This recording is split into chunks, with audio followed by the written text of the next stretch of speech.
আসসালামু আলাইকুম, স্বাগত জানাচ্ছি চ্যানেল আই সংবাদে। এখনকার সংবাদ আয়োজন নিয়ে আপনাদের সাথে আছি মেহরুন্নেসা তাহমিনা।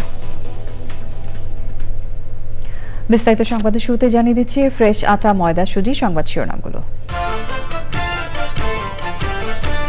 জাতিসংঘ মহাসচিব ঢাকা আসছেন আগামীকাল। 4 দিনের সফরে রোহিঙ্গাদের সঙ্গে ইফতার ছাড়াও মতবিনিময় করবেন জাতীয় ঐক্যমত্য কমিশনের সাথে। শাপলা চত্বরে হেফাজতের সমাবেশে হত্যাকাণ্ডে শেখ হাসিনা সহ 5 জনের বিরুদ্ধে গ্রেফতারি পরোয়ানা। 12ই মে তদন্ত প্রতিবেদন দাখিলের নির্দেশ। কিছু লোভী রাজনৈতিক দল নির্বাচনের বিরোধিতা করছে অভিযোগ বিএনপির। জনপ্রিয়তাহীন দল যে কোনো উপায়ে ক্ষমতায় যেতে চায় মন্তব্য। সারা দেশে ধর্ষণ নারী নিপীড়নের প্রতিবাদে বিক্ষোভ শেষে আইন উপদেষ্টার কাছে স্মারকলিপি। মাগুরায় ধর্ষণের শিকার শিশুর শারীরিক অবস্থার অবনতি। চূড়ান্ত প্রতিবেদনের আগেই দল নিবন্ধন ও প্রবাসী ভোট নিয়ে ইসির কার্যক্রম সাংঘর্ষিক বলছে সংস্কার কমিশন। এনআইডি সেবা ইসির অধীনে রাখতে বৃহস্পতিবার মানববন্ধন। এবং বিশিষ্ট শিল্পপতি ও সাবেক তত্ত্বাবধায়ক সরকারের উপদেষ্টা সৈয়দ মঞ্জুর এলাহি মারা গেছেন। দেশে চামড়া শিল্পের পথিকৃতের মৃত্যুতে শোক।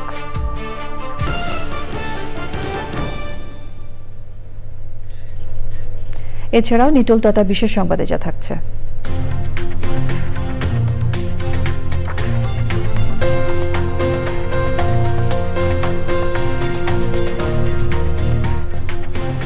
তাইওয়ানে অর্কিড উৎসবের খবর।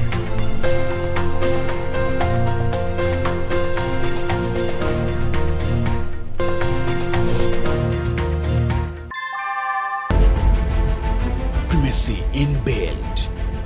German technology, Bangladesh's first thermix rod, Salam Steel Thermax. সংবাদ শিরোনামগুলো জানাচ্ছিলাম। এখনকার এই সংবাদ আয়োজন একই সঙ্গে চ্যানেল আই এর ইউটিউব চ্যানেলে এবং চ্যানেল আই এর ওটিটি প্ল্যাটফর্ম আই স্ক্রিনে লাইভ স্ট্রিম হচ্ছে। এবার যাচ্ছে বিস্তারিত প্রসঙ্গে। আগামীকাল বাংলাদেশে আসছেন জাতিসংঘ মহাসচিব অ্যান্টোনিও গুতেরেস। 4 দিনের সফরে তিনি মূলত রোহিঙ্গাদের সাথে বিভিন্ন কর্মসূচি, বিশেষ করে 1 লাখ রোহিঙ্গার ইফতারে যোগ দেবেন বলে জানিয়েছেন প্রধান উপদেষ্টার প্রেস সচিব। প্রেস উইংয়ের নিয়মিত সংবাদ সম্মেলনে জানানো হয়েছে, সফরকালে সরকারের ঐক্যমত্য কমিশনের সাথেও মতবিনিময় করবেন জাতিসংঘ মহাসচিব। চকর মালিথার রিপোর্ট। মিয়ানমার থেকে বাংলাদেশে আশ্রয় নেওয়া রোহিঙ্গাদের অবস্থা সরজমিনে দেখতে বৃহস্পতিবার বাংলাদেশে আসছেন জাতিসংঘ মহাসচিব অ্যান্টোনিও গুতেরেস। 2017 সালের পর জাতিসংঘ মহাসচিবের এটি বাংলাদেশ সফর। এ বিষয়ে জানাতে প্রধান উপদেষ্টার প্রেস উইংয়ের সংবাদ সম্মেলন। বাংলাদেশের জন্য এটা খুবই ইম্পর্টেন্ট একটা visit. Interim government led by professor Mohammad Yunus নতুন করে এফার্ট নিয়েছে যে কিভাবে রোহিঙ্গা ক্রাইসিসটা পুরো গ্লোবাল ম্যাপে নিয়ে আসতে। আমাদের দৃঢ় বিশ্বাস ওনার এই সফরের ফলে রোহিঙ্গা ক্রাইসিসটা আবার গ্লোবাল ডিসকাশনে আসবে। রোহিঙ্গাদের যে ওদের জন্য যে হিউম্যানিটারিয়ান যেটা এইড, এটা শার্পলি ডিক্লাইন করেছে। আমরা আশা করছি যে তার ভিজিটের মাধ্যমে এইটা এফার্টগুলো রিডাবল হবে to mobilize aid for the Rohingya people. সফরের বিস্তারিত জানান ডেপুটি প্রেস সচিব।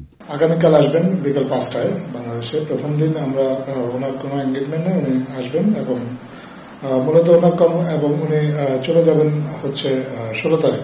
ঢাকায় উনি আসার পর শুক্রবার আমাদের মাননীয় প্রধান উপদেষ্টা এবং পররাষ্ট্র উপদেষ্টা ওনাদের সাথে সাক্ষাৎ করবেন। সাক্ষাৎ করে উনি আসলে রোহিঙ্গা ক্যাম্পে চলে যাবেন। ইউএন সেক্রেটারি জেনারেল উনি কক্সবাজার থেকে সরাসরি চলে যাবেন রোহিঙ্গা ক্যাম্পে। আমরা আশা করছি মাননীয় প্রধান উপদেষ্টা এবং জাতিসংঘ মহাসচিব এই 2 জনের সাথে 1 লক্ষ রোহিঙ্গা ইফতারে যোগদান করবেন এবং জাতিসংঘ মহাসচিব পরদিনও ওনার কর্মব্যস্ত একটা দিন কাটাবেন। উনি জাতিসংঘের অফিস পরিদর্শন করবেন ঢাকায় উনি সকালে, তারপর দুপুরে উনি আমাদের যে জাতীয় ঐক্যমত্য কমিশন আছেন তাদের সাথে মিটিং করবেন এবং আমাদের যে সিভিল সোসাইটি মেম্বার তাদের সাথে মিটিং করবেন। শনিবার সফর নিয়ে রাজধানীতে আনুষ্ঠানিক সংবাদ সম্মেলন করবেন জাতিসংঘ মহাসচিব। সাক্ষাৎ করে চকর মালিথা, চ্যানেল আই, ঢাকা। মতিঝিলের শাপলা চত্বরে 2013 সালের 5ই মে হেফাজতের সমাবেশে হত্যাকাণ্ডে সাবেক প্রধানমন্ত্রী শেখ হাসিনা, সাবেক স্বরাষ্ট্রমন্ত্রী মহিউদ্দিন খান আলমগীর, ইমরান এইচ সরকার সহ 5 জনের বিরুদ্ধে গ্রেফতারি পরোয়ানা জারি করেছেন আন্তর্জাতিক অপরাধ ট্রাইব্যুনাল। একই সাথে সাবেক সেনা কর্মকর্তা জিয়াউল আহসান সহ গ্রেফতার থাকা 4 জনকে হাজির করতে নির্দেশ দিয়েছেন আদালত। আসামিদের বিরুদ্ধে আগামী 12ই মে তদন্ত প্রতিবেদন দাখিল করতে বলা হয়েছে। আদালতে উপস্থিত হেফাজত নেতারা বলেছেন, ওই ঘটনায় আসামিদের দৃষ্টান্তমূলক শাস্তি দেখতে চান তারা। মাজহারুল হক মান্নার রিপোর্ট। 2013 সালের 5ই মে রাজধানীর মতিঝিলের শাপলা চত্বরে সমাবেশ ডাকে হেফাজত। হেফাজত নেতারা বলছেন, ওই দিন রাতে সেখান থেকে তাদের সরিয়ে দিতে আইনশৃঙ্খলা রক্ষাকারী বাহিনী অভিযান পরিচালনা করলে অনেক হতাহতের ঘটনা ঘটে। এই ঘটনায় 50 জনের বিরুদ্ধে অভিযোগ দাখিল করে হেফাজত। পরে অপরাধের গুরুত্ব বিবেচনায় কয়েকজনের বিরুদ্ধে গ্রেপ্তারি পরোয়ানা জারি ও গ্রেপ্তার দেখানোর আবেদন জানায় প্রসিকিউশন। যে 5 জন গ্রেপ্তার নাই তাদের বিরুদ্ধে ডাব্লিউ ইস্যু করেছেন এবং 4 জনের বিরুদ্ধে এই যারা বিভিন্ন মামলায় গ্রেপ্তার আছে তাদেরকে সোন অ্যারেস্ট করে মঞ্জুর করে তাদেরকে আদালতে হাজির করানোর নির্দেশ দিয়েছে। যাদের বিরুদ্ধে আমরা আবেদন করেছিলাম শেখ হাসিনা, ডক্টর মহিউদ্দিন খান আলমগীর সাবেক স্বরাষ্ট্রমন্ত্রী, ডক্টর ইমরান এইচ সরকার, হাসান মাহমুদ খন্দকার সাবেক আইজিপি, বেনজির আহমেদ সাবেক আইজিপি। মানবতা বিরোধী অপরাধের বিচার করার জন্য আমাদের লাগবে কমান্ড স্ট্রাকচার। কারা নির্দেশ দিয়েছিল, কারা বাস্তবে ফিল্ডে থেকে কমান্ড করে এই কার্যটা করেছিল, সেই কারণে প্রথমে আমরা টপ কমান্ডারদেরকে বিচারের মুখোমুখি করতে চাই। ট্রাইব্যুনালের আদেশ নিয়ে কথা বলেন হেফাজত নেতা। যারা গণহত্যার নির্দেশ দিয়েছিলেন, যারা গণহত্যার সহযোগিতা করেছেন এবং পরিকল্পনা করেছেন, তাদেরকে আইনের আওতায় এনে দৃষ্টান্তমূলক শাস্তি যেন আদালত ব্যবস্থা করে। চিফ প্রসিকিউটর জানিয়েছেন, পর্যায়ক্রমে ওই মামলায় আরও কয়েকজনের বিরুদ্ধে গ্রেপ্তারি পরোয়ানা জারির আবেদন জানাবেন তারা। মাজহারুল হক মান্না, চ্যানেল আই, ঢাকা। প্রধান উপদেষ্টা অধ্যাপক ডক্টর মোহাম্মদ ইউনূসের সাথে সাক্ষাৎ করেছেন গাম্বিয়ার পররাষ্ট্রমন্ত্রী মামাদো টাঙ্গারা। রাষ্ট্রীয় অতিথি ভবন যমুনায় সাক্ষাৎকালে রোহিঙ্গা ইস্যুতে মিয়ানমারের বিরুদ্ধে গাম্বিয়ার করা মামলার বিষয়ে অবহিত করেন টাঙ্গারা। রোহিঙ্গা জনগোষ্ঠীর পক্ষে অবস্থান নেয় গাম্বিয়ার পররাষ্ট্রমন্ত্রীকে ধন্যবাদ জানিয়ে প্রধান উপদেষ্টা বলেন, আমরা চাই এই মামলা সফল হোক।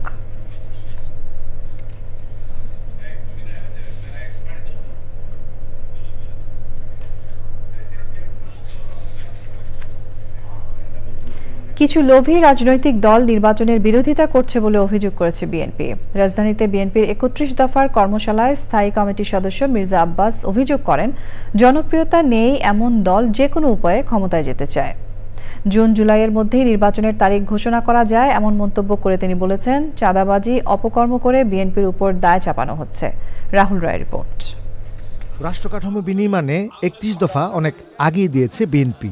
এ নিয়ে দেশব্যাপী নানা কর্মশালাও করছে দলটি। রাজধানীতে ঢাকা মহানগর দক্ষিণ বিএনপির আয়োজনে কর্মশালায় প্রস্তাবিত 31 দফা মানুষের কাছে পৌঁছে দেওয়ার কথা বলেন দলের নেতারা। কথা বলেন নির্বাচন সহ অন্যান্য বিষয়েও। কেন অযথা বিলম্ব হবে নির্বাচনের জন্য? নির্বাচন যদি দিতেই হয় এখনই কেন নয়? কিছু লোভী রাজনৈতিক দল আছে যারা শুধুমাত্র বিরোধিতার জন্য বিরোধিতা করে, কার্যকর কোনো বিরোধিতা নয়। পাকিস্তান সৃষ্টির লগ্ন থেকে ভারত বিভক্তির থেকে শুরু করে আজ পর্যন্ত শুধু বিরোধিতাই করে গেল। তারা দেশকে ভালোবাসে না, দেশের মানুষকে তারা ভালোবাসে না। তারা ভালোবাসে যেভাবেই হোক ক্ষমতায় থাকতে হবে, যেভাবেই হোক ক্ষমতায় যেতে হবে। বিএনপির বিরুদ্ধে ষড়যন্ত্র হচ্ছে বলেও অভিযোগ করেন তিনি। অপকর্ম করে তারা, চাঁদাবাজি করে তারা, দুষ্কর্ম করে তারা, চাপিয়ে দেয় বিএনপির ওপরে। এই সমস্ত চাঁদাবাজদেরকে প্রতিরোধ করতে হবে, প্রতিহত করতে হবে। আমাদের অ্যাক্টিং চেয়ারম্যান সাহেব বারবার বলেছেন, যদি জনগণের মন থেকে উঠে যান, আওয়ামী লীগের যে পরিণতি হয়েছে তার চেয়ে ভয়াবহ পরিণতি হতে পারে, সাবধান থাকবেন। বিএনপির এই শীর্ষ নেতা বলেন, নেতাকর্মীদের প্রমাণ করতে হবে তারা জনগণের বন্ধু। কর্মী কালিমা নিতে হবে, এটা হতে দেওয়া যাবে না। রাহুল রায়, চ্যানেল আই, ঢাকা।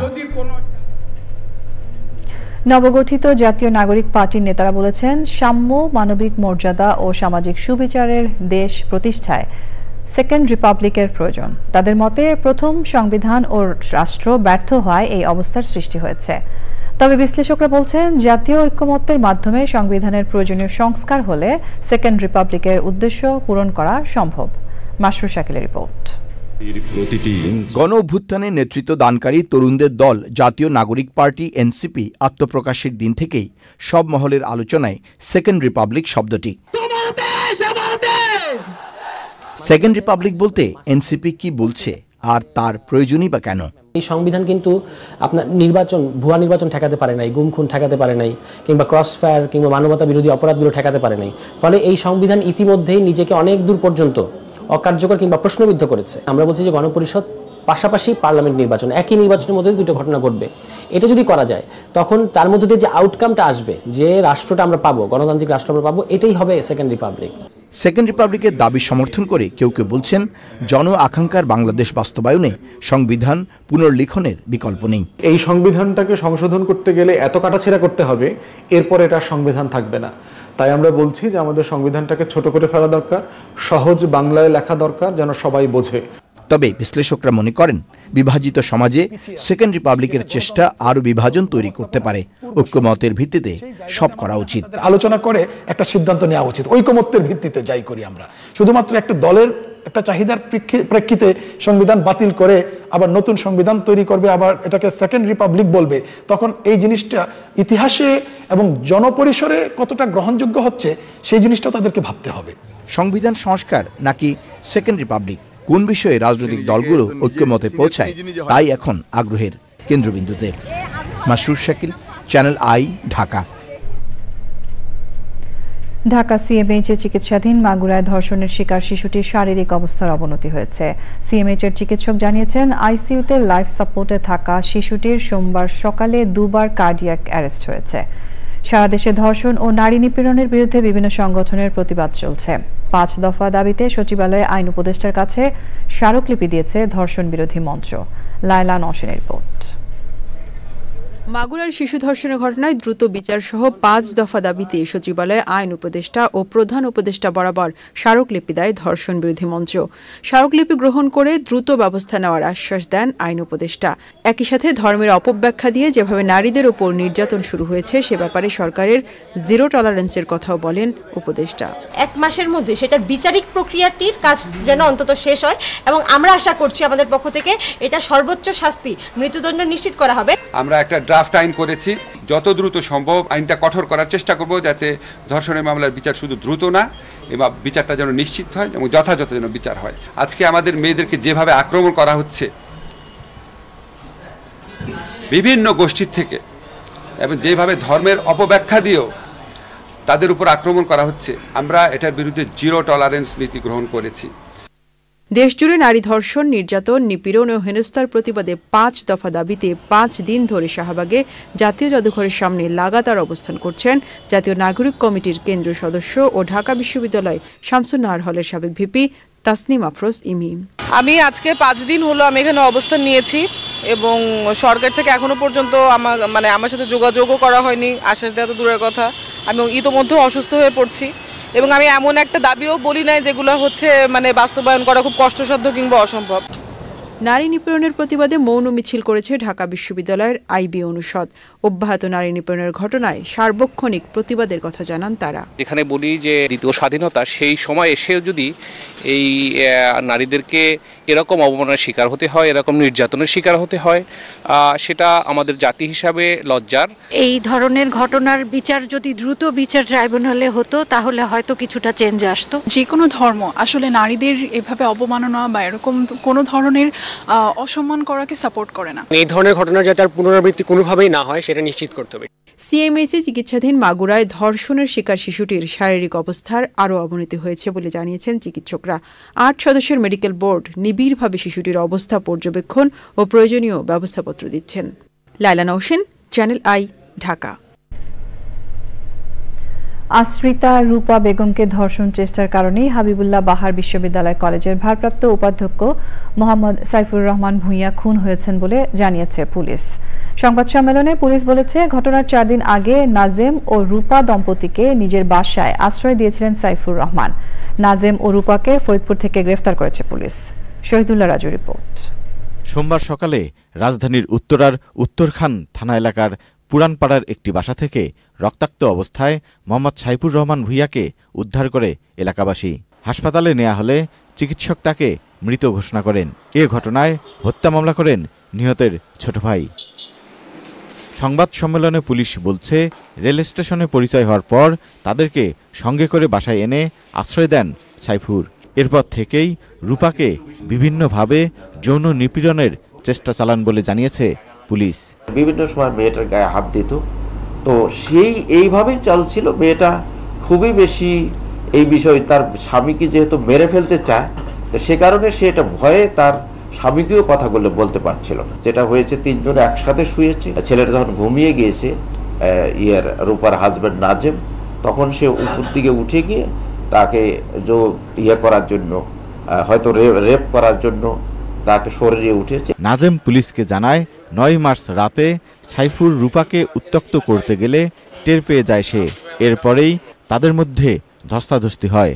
এক পর্যায়ে রূপা এবং নাজেম সাইফুর রহমানকে বটি দিয়ে কুপিয়ে জখম করে বাথরুমে আটকে রেখে পালিয়ে যায়। ধস্তাধস্তির পর্যায়ে এই নাজেম ঘুম থেকে উঠে যায়। ঘুম থেকে উঠে সে তাকে চিৎকার করে যে তুমি তাকে ছেড়ে দাও, রূপাকে ছেড়ে দাও। সে যখন ছাড়ছিল না, তখন তাকে করলো, সে রুম থেকে গিয়ে রান্নাঘর থেকে একটা বটি নিয়ে আসলো, তখন তাকে কোপানো শুরু করে। নিহত সাইফুর রহমান তার স্ত্রী নিয়ে শান্তিনগরের একটি বাসায় থাকতেন।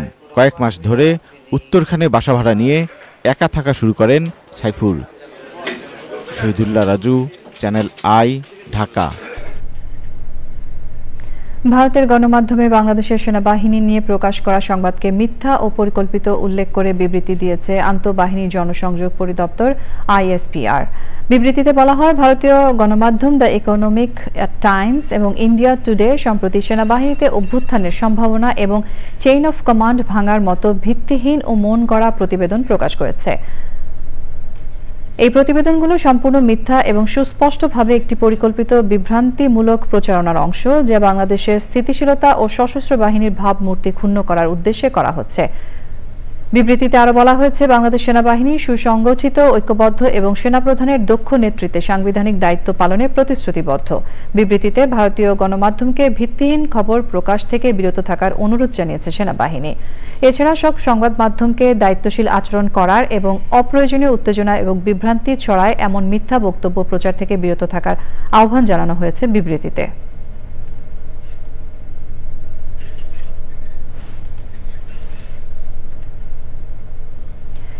প্রধান উপদেষ্টার প্রেস সচিব শফিকুল আলম বলেছেন, জুলাই আন্দোলনে অনেক সংবাদপত্র ও টেলিভিশন গণহত্যাকে জায়েজ করতে তৎপর ছিল।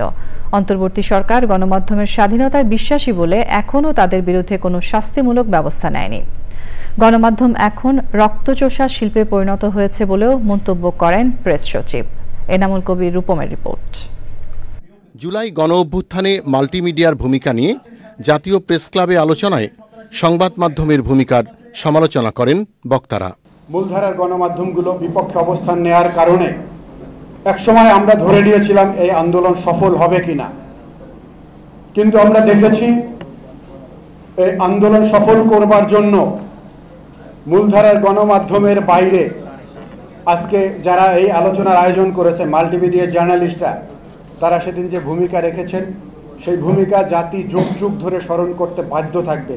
হোটেল ইন্টারকন্টিনেন্টালের সামনে যে ঘটনাটি ঘটেছে, এই ঘটনায় যদি মোবাইল জার্নালিজম বা মাল্টিমিডিয়া জার্নালিজম না থাকতো, আজকে আমাদের সংবাদপত্রগুলো যে ক্রাইম করেছে এই ঘটনাটিকে নিয়ে, এটা মানুষের সামনে উন্মোচন করা সম্ভব হতো না। গণমাধ্যম নিয়ে অন্তর্বর্তী সরকারের অবস্থান জানান প্রধান উপদেষ্টার প্রেস সচিব। জার্নালিজমটা বাংলাদেশের ক্ষেত্রে একটা ব্লাড সাকিং ইন্ডাস্ট্রি হয়ে গেছে। আপনার রক্ত কেমনে চুষে খাওয়া যায়, অন্যায় অবিচার আসে, সেগুলো আমরা তুলে ধরি। আর আমরা যে বছরের পর বছর, ডিকেডসের পর দশকের পর দশক আমাদেরকে যে এই অন্যায় অবিচারের শিকার হতে হচ্ছে, আমরা ভালো বেতন পাচ্ছি না, আমাদেরকে ভালো বেতন দিচ্ছে না, সেটা নিয়ে আমরা একটা আওয়াজও তুলতে পারি না। জাতীয় নাগরিক পার্টির যুগ্ম সদস্য সচিব জয়নাল আবেদিন শিশির, বৈষম্য বিরোধী ছাত্র আন্দোলনের আহ্বায়ক সাদিক কায়ুম, চ্যানেল আইয়ের রিপোর্টার আক্তার হোসেন বক্তব্য রাখেন। Enamul Kabir Rupam, channel I, Dhaka. নির্বাচন ব্যবস্থা সংস্কার কমিশন প্রধান বদিউল আলম মজুমদার বলেছেন, জাতীয় ঐক্যমত্য কমিশনের কার্যক্রম চলমান থাকা এবং সংস্কার কার্যক্রমের চূড়ান্ত প্রতিবেদন দেওয়ার আগেই রাজনৈতিক দল নিবন্ধন ও প্রবাসীদের ভোটের পদ্ধতি নির্ধারণ নিয়ে ইসির কার্যক্রম শুরু করা সাংঘর্ষিক, বিভ্রান্তকর এবং অযৌক্তিক। এনআইডি সেবা ইসির অধীনে রাখতে বৃহস্পতিবার সারা দেশে মানববন্ধনে ঘোষণা দিয়েছে নির্বাচন কমিশন অফিসার্স কল্যাণ অ্যাসোসিয়েশন। নাজিব বেকের রিপোর্ট। রাজনৈতিক দলের নিবন্ধন পেতে কিছু শর্ত পূরণ করতে হয়। এইসব শর্ত কিছুটা সহজ করার লক্ষ্যে সুপারিশ আছে নির্বাচন ব্যবস্থা সংস্কার কমিশনের। সেসব সুপারিশ বাস্তবায়ন নিয়ে এখনও সিদ্ধান্ত নেয়নি সরকার। তবে এরই মধ্যে নতুন রাজনৈতিক দলের নিবন্ধনের জন্য গণবিজ্ঞপ্তি প্রকাশ করেছে নির্বাচন কমিশন। প্রবাসীদের জন্য প্রক্সি পদ্ধতিতে ভোট নেওয়ার বিষয়েও মত দিয়েছে ইসি। তাহলে আমাদেরকে প্রক্সি ভোটিং এ যেতে হবে। মুক্তিযুদ্ধ জাদুঘরে নারী দিবসের এক অনুষ্ঠান শেষে নির্বাচন ব্যবস্থা সংস্কার কমিশনের প্রধান বলেন, এসব বিষয়ে ইসির উচিত ছিল অপেক্ষা করা। বিভ্রান্তি সৃষ্টি হতে পারে, কারণ সরকার সিদ্ধান্ত নিতে পারে এবং রাজনৈতিক দলের সাথে আলাপ আলোচনার ভিত্তিতে যে কতগুলো বিষয় ঐক্যমত্য হতে পারে এবং যেগুলো যে সংস্থাগুলো নির্বাচন কমিশন যেমন বাস্তবায়নের যে সকল উদ্যোগ নিয়েছে তার সাথে সাংঘর্ষিক হতে পারে কিংবা তার সাথে সঙ্গতিপূর্ণ না হতে পারে। এনআইডি সেবা ইসির অধীনে রাখতে বৃহস্পতিবার মানববন্ধন করার ঘোষণা দিয়েছে নির্বাচন কমিশন অফিসার্স কল্যাণ অ্যাসোসিয়েশন। সারা দেশে নির্বাচন কমিশন সচিবালয়, ইটিআই, এনআইডি সহ সারা দেশে আমাদের যে নির্বাচন অফিসগুলো আছে, আমরা আগামীকাল সকাল 11টা থেকে 1টা পর্যন্ত আমরা স্ট্যান্ড ফর এনআইডি আমরা এটা পালন করব। সরকারের পক্ষ থেকে কার্যকর পদক্ষেপ না নিলে পরবর্তীতে আরও কঠোর কর্মসূচি দিতে চায় তারা। Najib Bek, channel I, Dhaka. বিশিষ্ট শিল্পপতি অ্যাপেক্স গ্রুপের প্রতিষ্ঠাতা মিউচুয়াল ট্রাস্ট ব্যাংক এমটিভির চেয়ারম্যান ও সাবেক তত্ত্বাবধায়ক সরকারের উপদেষ্টা সৈয়দ মঞ্জুর এলাহি মারা গেছেন। ইন্না লিল্লাহি ওয়া ইন্না ইলাইহি রাজিউন। সকাল 7:30টায় সিঙ্গাপুরের একটি হাসপাতালে তিনি শেষ নিঃশ্বাস ত্যাগ করেন। তার বয়স হয়েছিল 83 বছর।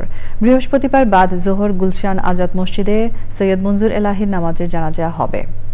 সৈয়দ মঞ্জুর এলাহির মৃত্যুতে শোক জানিয়েছেন প্রধান উপদেষ্টা প্রফেসর মোহাম্মদ ইউনুস। শোক জানিয়েছেন বিএনপি মহাসচিব মির্জা ফখরুল ইসলাম আলমগীর। বিস্তারিত জাকি আক্তার রিপোর্টে। 1942 সালে জন্ম নেওয়া সৈয়দ মঞ্জুর এলাহি বাংলাদেশের উদ্যোক্তা জগতে এক অনন্য ব্যক্তিত্ব। বহুজাতিক কোম্পানি চাকরি ছেড়ে ব্যবসায় যুক্ত হওয়া সৈয়দ মঞ্জুর এলাহি ছিলেন চামড়া খাতের সফল ব্যবসায়ী। তার হাত ধরেই বাংলাদেশে উৎপাদিত চামড়ার জুতার রপ্তানি শুরু হয়। 1972 সালে মঞ্জুর ইন্ডাস্ট্রিজ নামে কোম্পানি গড়ে কমিশনের ভিত্তিতে চামড়া বিক্রির ব্যবসা শুরু করেন সৈয়দ মঞ্জুর এলাহি। 4 বছর পর 1976 সালে 12,22,000 টাকায় রাষ্ট্রীয় মালিকানাধীন ওরিয়েন্ট ট্যানারি কিনে নিজে প্রতিষ্ঠা করেন অ্যাপেক্স ট্যানারি। তারও 14 বছর পর যাত্রা শুরু করা অ্যাপেক্স ফুটওয়্যার এখন দেশের শীর্ষ জুতা রপ্তানিকারক প্রতিষ্ঠান। দেশের জুতার বাজারেও অন্যতম শীর্ষ স্থানে অ্যাপেক্স। রাস্তাঘাট, এটা ইনফ্রাস্ট্রাকচার আমাদের দরকার। 1996 ও 2001 সালে 2 দফায় সাবেক তত্ত্বাবধায়ক সরকারের উপদেষ্টা হিসেবে দায়িত্ব পালন করেন সৈয়দ মঞ্জুর এলাহি। তিনি ছিলেন মিউচুয়াল ট্রাস্ট ব্যাংকের প্রতিষ্ঠাতা উদ্যোক্তাদের একজন। দায়িত্ব পালন করেছেন বাংলাদেশ ব্যাংকের পরিচালক, centre for policy dialogue CPD trustee বোর্ডের সদস্য হিসেবে। জনগণ এই দামটা তারা সহ্য করতে পারবে না। মরহুমের ছেলে সৈয়দ নাসিম মঞ্জুর জানিয়েছেন, বৃহস্পতিবার বাদ জোহর গুলশান আজাদ মসজিদে সৈয়দ মঞ্জুর এলাহির নামাজে জানাজা হবে।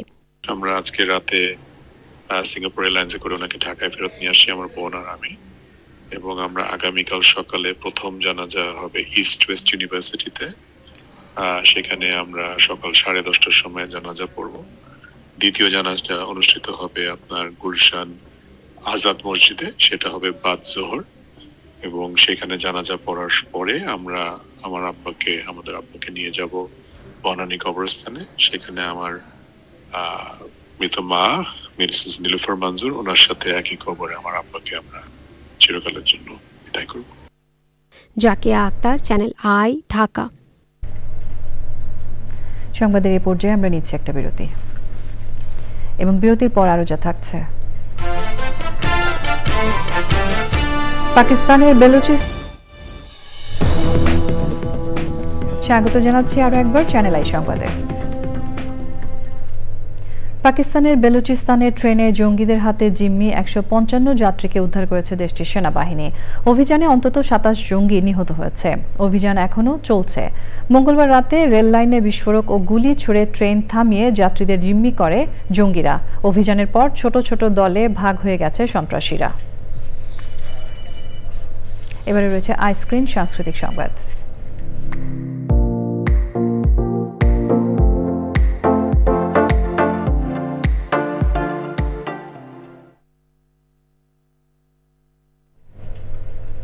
বিনোদনের স্মার্ট দুনিয়া ওটিটি প্ল্যাটফর্ম আইস্ক্রিন। এই প্ল্যাটফর্মে রয়েছে ক্লাসিক সব কন্টেন্ট ও নতুন প্রিমিয়াম কন্টেন্ট। সালমান মুক্তাদির পরিচালিত আইস্ক্রিনে নতুন কন্টেন্ট প্রেম, মহব্বত, ভালোবাসা প্রদর্শিত হচ্ছে। নাটকটিতে অভিনয় করেছেন তৌসিফ মাহবুব ও তানজিন তিশা। আইস্ক্রিন সাবস্ক্রাইব করে নাটকটি উপভোগ করতে পারবেন দর্শক।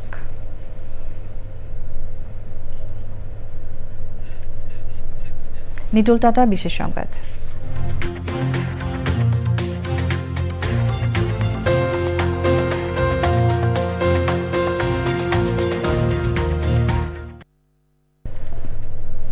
তাইওয়ানে শুরু হয়েছে আন্তর্জাতিক বার্ষিক অর্কিড উৎসব। সারি সারি গাছে ফুটে আছে লাল, সাদা, হলুদ, বেগুনি সহ নানা রঙের ফুল। আয়োজনে দেশি বিদেশি ১০,০০০-এর বেশি অর্কিড গাছ শোভা পেয়েছে। বাহারি রঙের ফুল আর সুঘ্রাণ আকৃষ্ট করছে দর্শনার্থীদের। আয়োজকরা আশা করছেন এবছর ৩.৫ লাখের বেশি দর্শনার্থী উৎসবে অংশ নেবেন। ২০০৫ সালে দক্ষিণ তাইওয়ানে এই উৎসব শুরু হয়।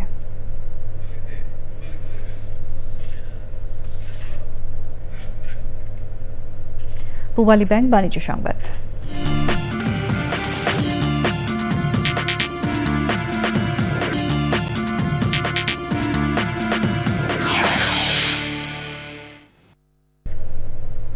ঢাকা স্টক এক্সচেঞ্জে লেনদেনে ঊর্ধ্বমুখী প্রবণতা দেখা গেছে। আগের কার্যদিবসের চেয়ে ডিএসইএক্স সূচক ১৬ পয়েন্ট বেড়ে ৫,২১৬ পয়েন্টে দাঁড়িয়েছে। বেড়েছে বেশিরভাগ কোম্পানির শেয়ারের দাম। হাতবদল হয়েছে ৩৯৮টি কোম্পানির ৪৫২ কোটি ৮ লাখ টাকার শেয়ার ও মিউচুয়াল ফান্ড, যা আগের কার্যদিবসের চেয়ে ৪০ কোটি ৩৫ লাখ টাকা বেশি। এর মধ্যে দাম বেড়েছে ১৯১টির, কমেছে ১৪০টির এবং অপরিবর্তিত রয়েছে ৬৭টি কোম্পানির শেয়ারের দাম।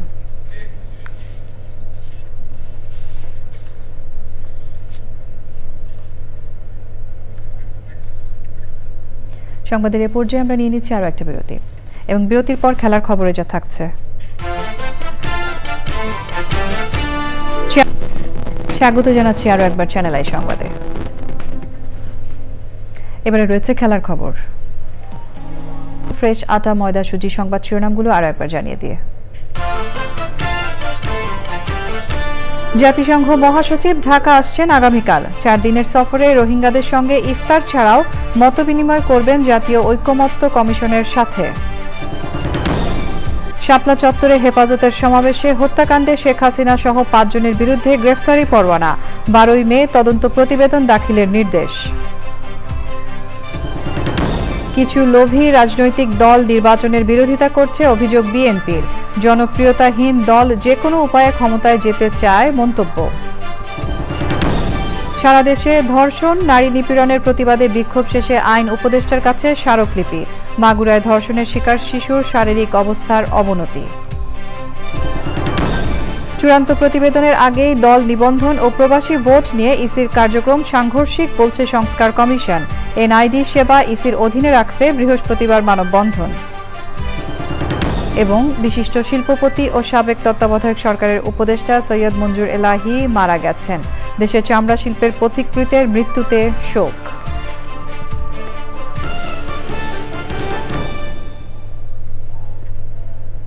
প্রিয় দর্শক, চ্যানেল আইয়ের সর্বশেষ সংবাদ জানতে ভিজিট করুন channelionline.com-এ। যুক্ত থাকুন আমাদের সোশ্যাল মিডিয়া প্ল্যাটফর্মগুলোর সাথে। এর সঙ্গে শেষ করছি আমাদের এখনকার সংবাদ আয়োজন। ধন্যবাদ এতক্ষণ আমাদের সঙ্গে থাকার জন্য।